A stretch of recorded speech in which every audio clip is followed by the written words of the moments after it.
नेता आपके सामने धर्म बचाने का भाषण देता है, उससे बस एक बात पूछना है, एक्सक्यूज मी सर, आप धर्म बचाना चाहते हैं, 1 मिनट आपका चाहिए, बस ये बता दीजिए कि धर्म बचाने की इस लड़ाई में आपका बेटा बेटी भी हमारे साथ चलेगा ना?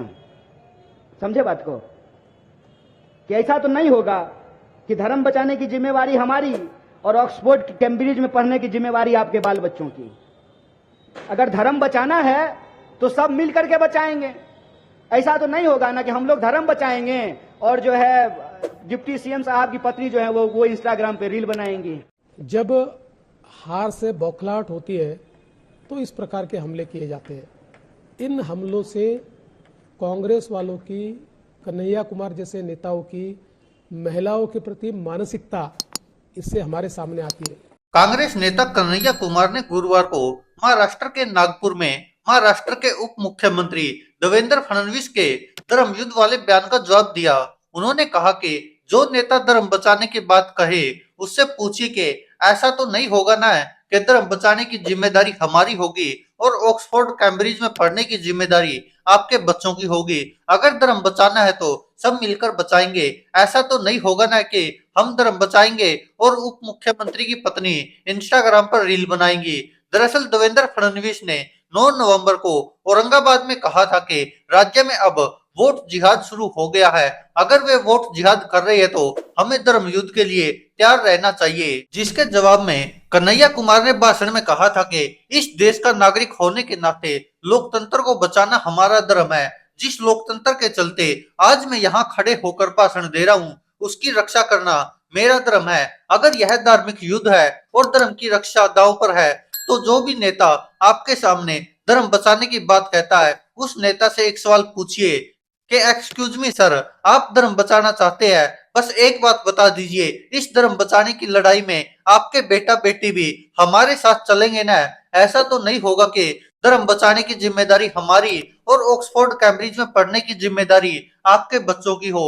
अगर धर्म बचाना है तो सब मिलकर बचाएंगे। ऐसा तो नहीं होगा ना कि हम धर्म बचाएंगे और उप मुख्यमंत्री की पत्नी इंस्टाग्राम पर रील्स बनाएंगी। यही बात मैंने भारतीय जनता पार्टी के एक दोस्त को कही। मैंने कहा, दोस्त धर्म बचाना है तो चलो, नेताओं के बच्चे भी धर्म बचाएंगे। तो मेरा दोस्त बोला कि मोदी जी और योगी जी के बेटा बेटी नहीं है।